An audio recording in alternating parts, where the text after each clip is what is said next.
Hello po, ako pong muli si Miss Elvie at pag-aaralan natin ang konotasyon at denotasyon.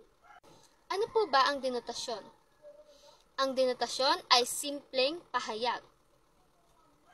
Ito ay karaniwang kahulugan dala ng diksyonaryo at pangunahing kahulugan ng isang talasalitaan. Halimbawa, makunat ang tikoy.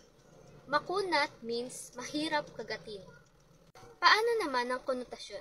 Ang konotasyon ay karaniwang pagkakahulugan ng isang tao o pangkat. O kaya naman tinatawag siya na pansariling kahulugan. Meron tayong tinatawag na positibo at negatibong konotasyon. At halimbawa nito ay makunat ang taong iyan. Makunat sa konotasyon means kuripot. Halimbawa ng denotasyon at konotasyon. Bugtong anak. Sa denotasyon, ito ay tinatawag na anak na bugtong. Habang sa konotasyon, ito ay tinatawag na nag-iisang anak. Iyon lamang sa ngayon. Maraming salamat.